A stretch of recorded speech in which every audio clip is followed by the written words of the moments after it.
穿越到三国后，因为长得跟天子刘协一模一样，你被袁绍嫁了一位天子，他也上演了一出挟天子以令诸侯。刘备想救你出去，结果被袁绍发现，只能被迫立下军令状，10日内攻下沛县。当你得知这个消息后，惊讶无比，5000兵马10日，这怎么可能啊？郭嘉一笑，没错，但陛下攻下沛县其实没您想的那么难。你疑惑，没那么难，那边可是有无双神勇吕奉先啊！郭嘉笑而不语，破局的关键就出在这吕布身上。而在另一边，一则震惊天下的消息传出，袁术正式在寿县登基称帝了，定国号为年，年号众家，并广植百官，昭告天下。一时间九州震动，在袁术下的孙策迅速宣布了与其决裂。曹操这边则是目瞪口呆，说袁公主称帝了，他怎么敢的？真是蠢货！荀彧拱手，主公，袁术见愿称帝，并为天下所不容。我有一妙计，不费主公一兵一卒。哦，说来听听。臣认为可以给宛城张绣下令，让率先出兵攻打袁术。张绣叔父张继曾参与叛乱，主公可以让天子下诏赦免他叔叔的罪责，以此换他出兵。曹操哈哈大笑，妙计，妙计，便依攻打所言。与此同时，袁绍收到消息后，彻底疯狂，一剑砍死前来送信的密探，蠢货！这个彻头彻尾的蠢货，袁术，你当真？该死！如今汉室虽衰微，但国运未绝，天下人心向汉。袁家43公，世受大汉恩典，而袁术身为袁家嫡次子，竟敢僭越称帝，这等于是将袁氏数百年来积累的声望全部葬送。他好气，真的好气啊！更重要的是，袁绍手中还有天子，他喊着拥护汉室的名号，但同父异母的弟弟却称了帝，天下人将如何看待自己呢？定会将他与袁术列为一丘之貉，和董卓无异，甚至比董卓更加奸恶。一口老血喷出，袁术，你还杀我也！先去向天子请诏，封之讨贼。对了，刘备那边如何？沛县拿下没有？天风道，平主公，刘备手下士兵损失惨重，如今距离10日之期只剩3日了。哼，废物！镜头一切，沛县附近，袁绍在刘备后方准备了整整5万人马压阵。说的好听是等沛县城破后一鼓作气攻下徐州，实际就是监视两者兼而有之。如今只剩3日，张飞焦急道：“大哥，咱们还是想办法快逃吧！3日，一群残兵如何能攻得下沛县呢？”刘备苦笑：“逃不了的，军中一直有人盯着，只要我们想逃，颜良问丑，第一时间就会知道。关羽眼中闪过狠厉之色，那干脆一不做二不休，直接把火收了粮草辎重再跑。到时候看他们先追杀还是先救火。”刘备摇头：“我去看过了，他们早有提防，此计行不通。”张飞好急：“哎呀，俺宁可上阵战死，也不想被什么老狮子军阀处置。你就让俺和二哥去吧，说不定能攻下来。再说了，这我拖下去也不是个事儿，难不成吕布会老实把沛县还给我们吗？”闻听此言，刘备眼中爆发惊慌：“翼德，你刚才说什么？俺说俺和二哥去带兵攻城，不是这个，是下一句。这么拖下去也不是个事儿，难不成吕布会老老实实把沛县还给我们？对，没错，就是这个。云长，翼德，我有办法了。”张飞懵了：“大哥，你不会真这么想吧？为什么不行？”吕布此人虽然反复上看他小人，但他却无割据一方的野心，甚至对汉室、对陛下都称得上忠心。没错，在这里给大家科普一个小知识：汉献帝也就是山阳公死前都要求葬在吕布墓旁。另一边，吕布正在徐州设宴，推逼换盏之际，成功走进宴席。公台来得正好，今日本将军诞辰，快来共饮一杯。陈宫眉头一皱：“将军，属下有要事禀报。”“嗨，什么要事？明日再……”陈宫脸色一沉：“将军，吕布十分不耐烦，有什么事快说吧。”陈宫满脸怒色：“将军怎可如此堕落？您终日饮酒设宴，不经事务，难道真的想彻底放任不管吗？”吕布把酒杯中一拍：“本将军打了一辈子仗，想说想说，怎么了？况且今日是本将军的诞辰，难道还不允许设宴庆祝一下？”陈宫面无表情，若是属下没有记错，将军上个月就已经过过一次诞辰了。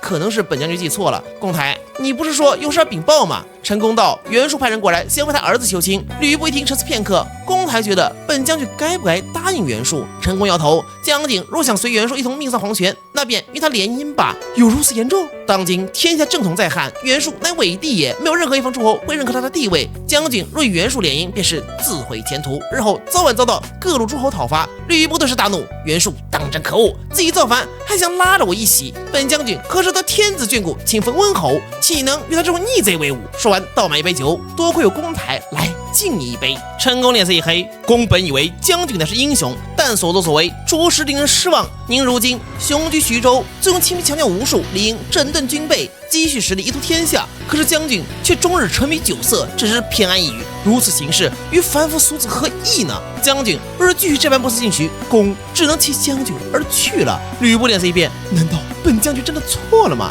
低头看向酒杯，酒水中倒映出他现在的模样。我被酒色所伤，竟然如此憔悴。自今日始，戒酒。公台，本将军知错了，日后定不会再沉迷酗酒，你万不可弃我而去啊！陈宫点头，将军知错能改便是好事，属下又怎会背起手腕掏出一封书信？这是刘备命人送来的。他信中说，希望将军能将沛县还给他。哼，是打不下来沛县，所以来求饶了嘛。如此前倨而后恭，思之令人发笑。陈宫摇头，并非这么简单。吕布仔细看，信中说的竟然是天子现在被袁绍软禁在邺城，而袁绍想效仿董卓，挟天子以令诸侯。他刘备受到天子托付，暗中集结各方力量，打算将天子从袁绍手中拯救出来，但受到袁绍猜疑，不得不立下军令状，师内攻下沛县，否则要被军法处置，所以才求吕布帮忙。省刘备认为吕布是大汉忠臣，想和他合伙对付袁绍。吕布眉头一皱，本将军与刘备相识已久，虽他有嫌隙，但他为人我是知道，应该不至于编造这等谎言来骗取一个小小的沛县。陈宫点头，属下也以为可以将沛县让给刘备。袁绍此番发动5万大军而来，就算刘备攻城失败，这5万大军也会接管战场继续攻打。如此沛县迟早失守，不如顺水推舟，卖刘备一个人情。吕布点头，那公台觉得邺城里的天子是真是假的？刘备亲眼见到天子，还受天子所托，应该不是假的。至于袁绍是否有2心，关袁术便质疑。吕布猛一拍桌子，这2个逆贼竟敢欺辱陛下之词，冤贼！恶贼、奸贼、逆贼！另一边，镜头切回沛县附近，颜良、文丑带着一些士兵将刘备包围。今日便是攻下沛县的最后期限了，士军不会忘了尽力壮吧？若今日攻不下，按军法当斩。张飞大怒，今天俺倒看看哪个不怕死的敢动俺大哥！关羽冷哼一声，想斩我兄长，先从关某的尸体上踏过去。颜良呵呵一笑，看来尔等是要违抗军令了，那就休怪本将军无情。公都说准备。刘备神色淡然，2弟、3弟，你们退下，我有话要说。士敬军令如山，即便你向本将军求饶也是无用。刘备摇头，2位将军，今天的确是军令状最后10日，但现在太阳尚未落山，你们又何必心急呢？我们兄弟3人就在这里，若太阳下山了，沛县依然没被拿下，2位将军再斩我们也不迟。颜良呵呵一笑，好，那便等到太阳落山。可别说本将军没有给你们宽限，不过嘛，你们只许待在这里，哪都不许去。心中十分得意，出宫谋略果然万无一失，这刘备已经在劫难逃。时间很快来到黄昏，颜良大手一挥，时间一到，准备动手。就在这时，一个斥候从中跑来，报：2位将军，沛县有变，城内守军不知为何全部撤退，如今沛县所有城门全部打开。颜良懵了，你在胡说什么？他们怎么可能会弃城而逃？肯定是对方的诱敌之策，不用理会。新刑官准备动手。刘备却站着身体，且慢，是我写信给了吕布，让他将沛县交还于我。如今他已撤军，10日内拿下沛县，军令如约完成。文丑咬牙，胡言乱语，休在此自欺欺人，真以为本将军好骗不成？众将官听令，准备执行军法。颜良大喝一声，数个住手，放他们离开。文丑好急，这可是杀刘备3人的最后机会。颜良骂道：“你难道想让主公的名誉受污吗？”这话一出，文丑哑火了，狠狠看了刘备一眼，带着士兵们愤然离去。等他们走后，刘备松了口气，关羽连忙上前搀扶。刘备叹息：“吕布此人虽然性格反复无常，但对陛下到底还是忠诚的。走吧，2弟、3弟，我们先回沛县。”这消息很快传回邺城，你听到后都愣了。吕布居然真的把沛县还给了刘备吗？感叹一声，奉先还是个忠厚人啊。虽然后世动不动就骂吕布是小人、3姓家奴什么的，但纵观吕布一生，董卓忽然朝纲杀董卓，郭汜、吕雉打长安，吕布打他们；曹操挟天子以令诸侯的时候，吕布打曹操，打的全都是天子的敌人啊。现在刘备用天子名号让他交出沛县，就乖乖交了，这不叫忠诚，那什么叫忠诚啊？郭嘉点头，吕布确实可以拉拢，日后说不定可以借助他的力量来击败袁绍。你话锋一转，奉孝，你上次说离间袁绍的几个儿子，现在进展怎么样了？陛下放心，臣已经跟袁绍开始接触了。袁绍3个儿子本就水火不容，臣只是给他们再添一把火而已。你微微一笑，奉孝，放手去做，朕相信你。心中暗爽，等混子的感觉真好。镜头一切，袁府内，袁绍脸色阴沉，刘备到底开了什么条件，居然让吕布答应把沛县还给他？看来刘备命不该绝，如此困境都让他活了下来。谈话间，袁绍妻子刘夫人捧着画轴走进来，夫亲请看，此女出身中山甄氏，名叫甄宓，才华横溢，更是有名的美人。妾身准备和夫君商量一下关于希儿和商儿的婚事。袁绍点头，甄氏作为河北望族，倒是后袁氏门的户对，那夫君打算让希儿还是商儿来迎娶甄氏女呢？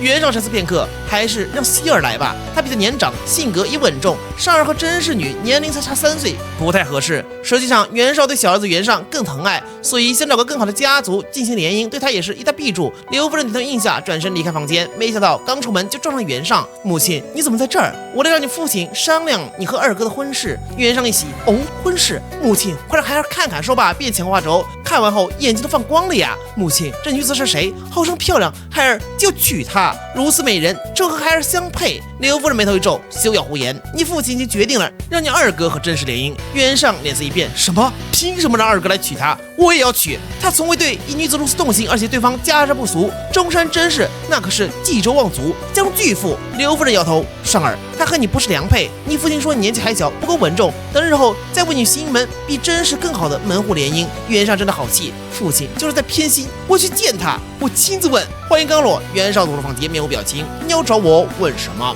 威压散发，袁尚扑通一声跪在地上。父亲！袁绍叹息一声，眼中闪过一丝恨铁不成钢的神色。送你母亲回去，别打扰我休息。说罢，转身离开。不久后，袁绍黑着脸找沈佩，把今天事儿一说。沈先生，你说本公子难道真的不如二哥吗？沈佩表情凝重，甄氏的确富有，他也不甚清楚主公什么意思。于是道，可能是主公觉得甄氏还配不上三公子。可就这时，一道声音忽然传来：甄氏的门第还不够大吗？二公子若是和甄氏联姻，得此一大弊处，恐怕日后就要更压三公子一头了。众人定睛一看，说话的这是一不疑文士。沈佩眉头一皱，这家伙他也认得，前些日子才主动来袁尚这做事，很不起眼。郭主簿，你这什么意思？郭嘉微笑，什么意思？沈志忠心里应当清楚，中山甄氏在冀州的豪富和影响力非一般豪门所能及，而冀州作为主公的根基，二公子若是有甄氏这个本地豪门相助，敢问日后三公子拿什么去争呢？这次联姻，主公怕是另有深意。袁绍一听紧张不已，沈先生，郭主簿他说的是真的吗？要知道，冀州的归属其实就代表着袁绍权力的归属，三公子谁能掌控冀州，谁就是正统继承人。沈佩顿时沉默不语，其实他也有这方面的担忧，但这话不能随便乱说呀，属于无端揣测。袁绍看到他反应，哪里还不清楚？父亲竟然如此偏心，紧紧握住郭嘉双手，请先生助我。郭嘉微微一笑，三公子不必惊慌，现在尚有转圜余地。想让主公同意三公子迎娶甄氏女，这点很难，但想要阻止二公子迎娶却很简单。袁绍眼前一亮，还请先生赐教，不知三公子可听说过一则甄宓传言？曾有著名相士为了相面，说他有奉命加身，未来必为帝后。这条预言十分有名，您只需将结亲之事散播出去，在故人逃离预言，制造舆论。如此一来，以主公爱惜羽毛的性格，必然不会再让二公子与甄宓结亲。袁绍点头，此意甚妙。没错，现在袁术刚刚称帝，袁绍若又让儿子娶了有帝后之命的甄宓，这什么意思啊？你也想当皇帝？袁绍道，可这么一来，我袁绍和甄氏的联姻不就被打断了吗？父亲若知道是我做的，定会大怒。郭嘉微笑，这个简单。三公子若想阻止二公子和甄氏联姻，但又不想损害袁氏利益，既如此，到时可以直接谏言，把甄宓献给天子。天子如今在袁氏掌控下，袁氏又是冀州之主，甄氏不向袁氏靠拢，还能向谁呢？谁能还说公子半分不是？袁尚思索一番，越想越觉得这建议十分完美啊！我之前咋没想到？一拱手，先生大才，日后还请多多仰仗先生啊！郭嘉呵呵一笑，这次不过刚好有良策献出，能为三公子分忧便好。一旁的沈佩看着这言谈甚欢的二人，眉头紧皱，好怪啊！这明明是个很完美的计策，可就是感觉好怪，到底哪里有问题？数日后，袁熙将要迎娶甄宓的传闻，与甄宓帝后之名的预言渐渐在邺城流传，满城百姓议论纷纷。这袁家要是有奉命的女人，不就是想当皇帝吗？很快流言蜚语就传到袁绍耳中，一口老血差点喷出。谁？到底是谁把这些谣言传起来的？袁熙脸色阴沉，看向一旁袁绍，父亲，此事背后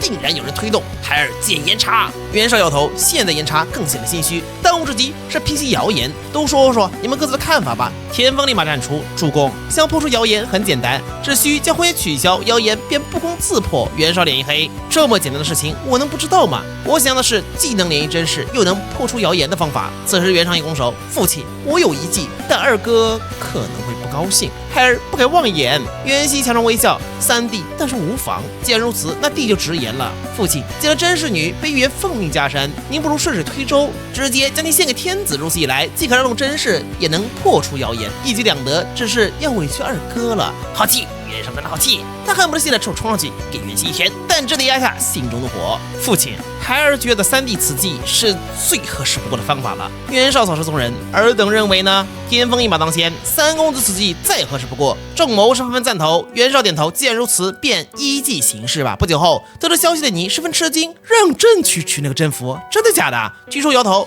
不是取，是纳。陛下现在身份是天子，往后宫中纳嫔妃是很正常的事情。甄宓出身豪门，长相极美，更被预言有奉命加身，最适合入天子后宫。所以主公已经下令甄氏将甄宓献上，日后甄宓落入皇宫，陛下还要多多注意，不要被他发现了真实身份。等举手离开后，第2天郭嘉与你碰面，奉孝让甄宓入宫，是为了把中山甄氏拉来给朕当臂助嘛？郭嘉攻守的确如此，中山甄氏乃继承豪富，如果能将其拉拢，对陛下很有帮助。不过此番臣最主要的目的其实是离间袁熙、袁尚2人，至于拉拢甄氏，不过顺手而为，还望陛下原谅臣擅作主张。你自要上扬，奉孝不必自责，所谓将在外，君命有所不受。因为朕考虑，朕要其实那种迂腐守旧之人呢。你尽管放心大胆去做，朕相信你。郭嘉表情放松，多谢陛下。要知道，擅自僭越最容易受天子猜忌。好在如今他效忠的这位陛下并非那种迂腐之人。与此同时，在邺城，曹操派出大军讨伐张绣，原因则是张绣没有听从讨伐袁术的诏令，一直按兵不动。此时4万大军已经将宛城包围。